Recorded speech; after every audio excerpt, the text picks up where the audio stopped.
my name's Charlotte, and I'm here to talk to you about focusing.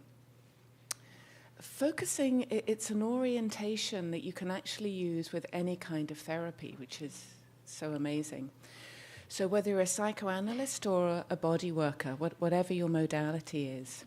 And focusing, it's about going to the edge of your regular thinking and your regular concepts, this fluid edge, where you find a palpable, fuzzy, kind of felt experience of all your issues and your situations. Now, this fuzzy experience isn't regular emotions that you're familiar with, happy, sad, mad. It's not even sensations, although those are doorways to a felt sense. It's the feeling sense, is the specific mood, atmosphere, felt meaning of the more that's there with that issue. And that's what you're working with, that's what you're opening. Focusing, it arises from Eugene Genlin's philosophy of the implicit. It's an amazing, beautiful, radical philosophy. And it's backed by research that Eugene Genlin and Carl Rogers did into what makes therapy work. How come some clients move and change and others don't? And what they found was they found three main ways that clients process, two of which they called dead ends, and one of which led to lasting change. So I'm going to give this a go. Hang on. I'm pointing it in the right direction. Oh, there we go. My little stick drawing. Okay. So the first dead end was when clients just talked about their experience, but they weren't relating, they weren't feeling it, they weren't experiencing it. The second dead end is where clients were emoting cyclically. So it was the same angry, the same anxious, the same sad over and over. But this third way, this way where clients actually shifted, what these clients did, and you could often tell even in the first few moments or the first few minutes of the first session, is that when they were exploring an issue, their speech would slow down, become faltering, and it would become quite unusual. Because what these clients were doing was they were sensing into this palpable, felt experience of what they were talking about, and they were symbolizing the qualities that they found there. And they were symbolizing them using unusual poetic language, metaphors, gestures, sounds. So what is this magic ingredient?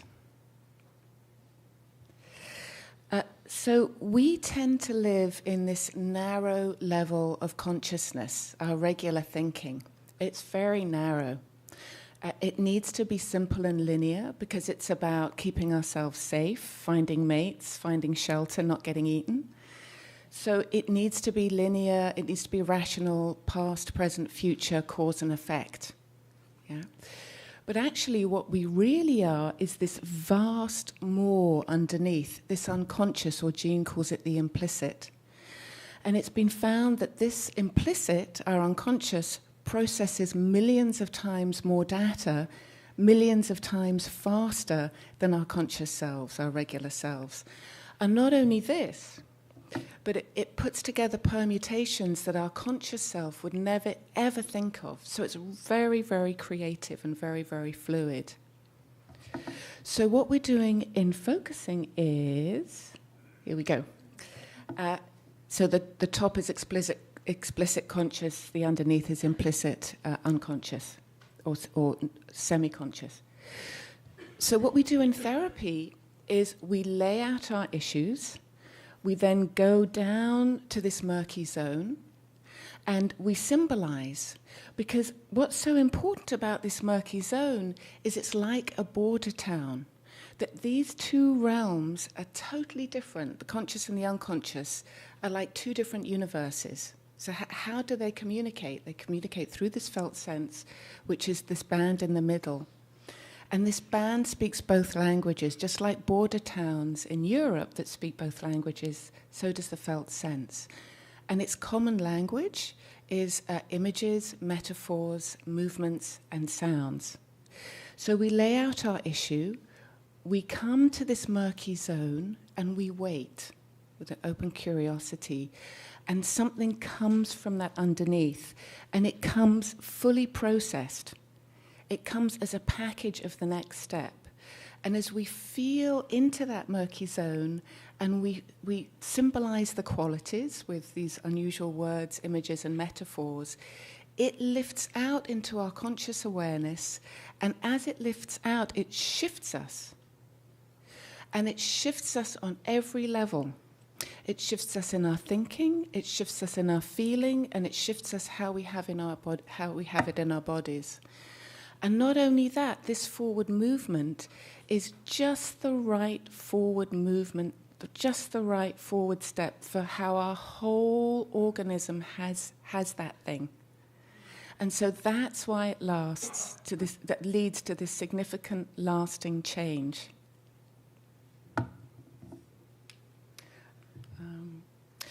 So we know this because this is basically any good therapy. This is what happens. Yeah, and we know it. We know it when there's this sense of aliveness, surprise, fluidity. Like we're just on this, we're riding this edge together.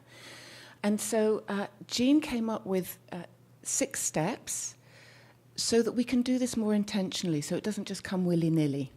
There are many, many, many steps and movements you can make in focusing, but for now I'm just keeping it kind of to these basic steps. And there are various ways you can lay out these steps.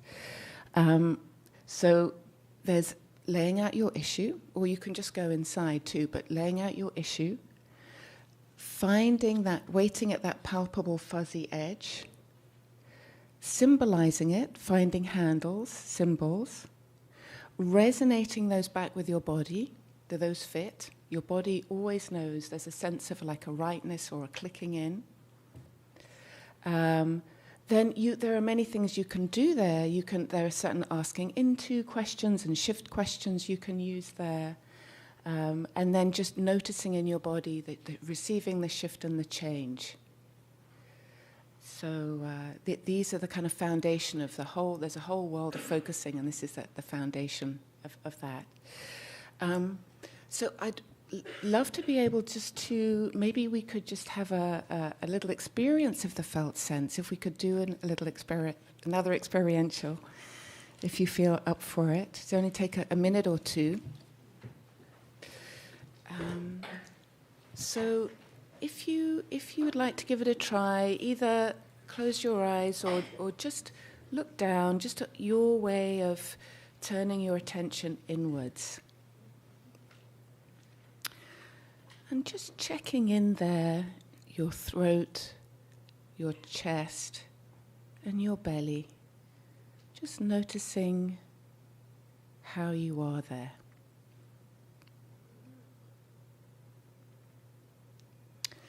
And then just bringing in something that you really love, just inviting something into the room that you really love. It can be an object or an activity.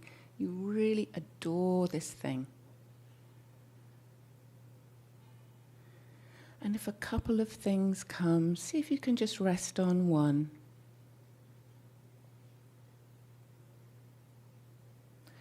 And as you look at this something, just notice your breathing.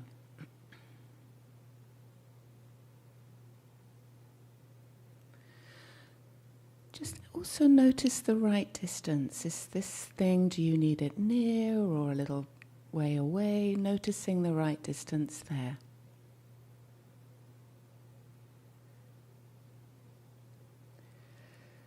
And just sensing in, how is that in your body, in your throat, and your chest, and your belly? What's the quality there?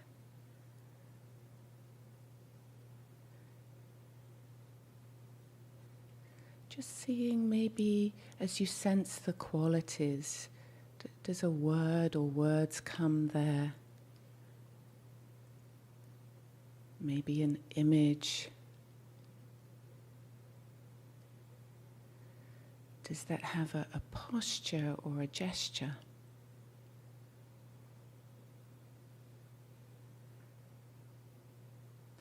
Maybe even a memory pops in here.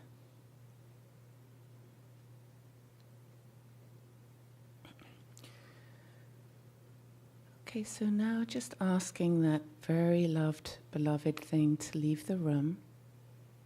Watch it go. And now just inviting something you're not so keen on. Not your worst thing, but it could be an object or an activity that you're not so keen on. Just allowing that in the room.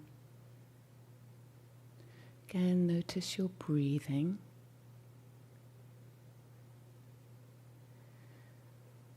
And noticing what's the right distance for this thing. You can still feel it, but it's just the right distance.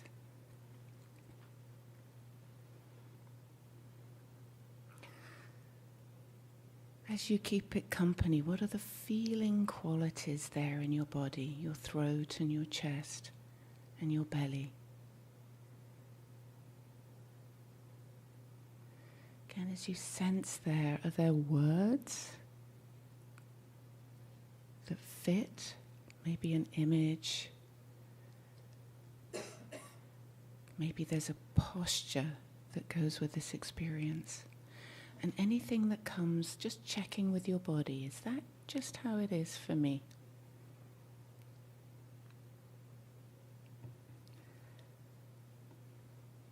Okay, so now letting that not so nice thing, just let that leave the room.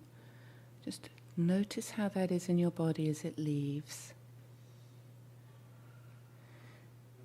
And now just asking that beloved thing back, just asking that loved thing back into the room.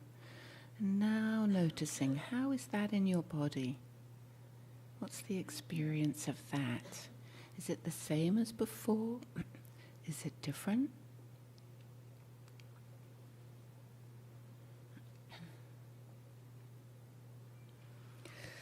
And then just in your own time, coming back to the room.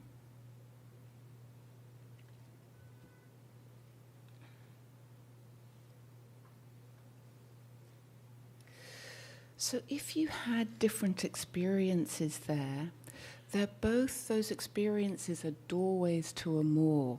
Both those experiences you can open up with focusing, and a whole implicit intricacy will come with either of those. And a whole load of realizations and shifts will come. Those are doorways. So this is just showing a doorway to a feeling sense. So I just want to share a little snippet of a case, because it kind of helps illustrate this a bit. And so in focusing-oriented therapy, you can guide somebody in, or you can use focusing more seamlessly in a conversation, in a more improvisational way, which is what I tend to do. And as well as trying to help your client to focus, what's important is that you're focusing yourself. It's a wonderful guide when you're working in sessions. And so I'll just share a little snippet, and this is a snippet with Anna.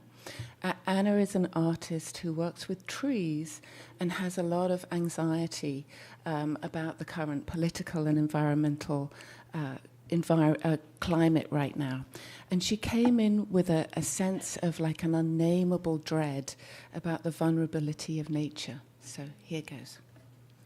So I said, so as you tune into that threat for those trees, what comes here? And I motion to my throat and chest and belly. We sat quietly together, sensing the quality of that unnameable feeling. And words and images started flowing from that place. She said, such a tightness. It's like my skin and muscle have been removed and my heart is just there, raw and exposed. It feels so vulnerable and unprotected, and her face contorted in anguish. So I said, resonantly reflecting, it's so raw there.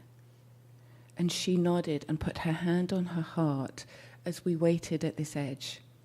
And she said, yes, memories are coming of when I was 6 years old and my dad left me with my mother, who was in the middle of her addiction. I was so heartbroken. I was so unprotected. So I said, resonantly reflecting, right there, so heartbroken and so unprotected. She said, yes, I would go out into the woods at the back of my house and sit in the trees, and they would keep me company. And I said, oh, they were your company. So as we sat at this edge, if I could see, I could sense the trees literally curling round her and embracing her and supporting her. And so I shared this, and I said, it almost feels like they're cradling you now. She had this lovely kind of look of serenity on her as she lay back. And she said, yes, I can feel their branches and their strength, and it gives me so much solidity, so much rest inside. She then suddenly leaned forward and said with a sense of recognition, oh, I get it now. Just as the trees protected me then, now I'm trying to protect them and speak for them in my work. And her face shone and her eyes were wide open with wonder and understanding. She was in a completely different place from when she came in, even just a few minutes before. So it's really amazing, after all these years of working with focusing, it's really amazing how these shifts come from this vast implicit, and how we can help to bring clients to this edge, how we can be there together, and how we can trust the shifts that come. So thank you.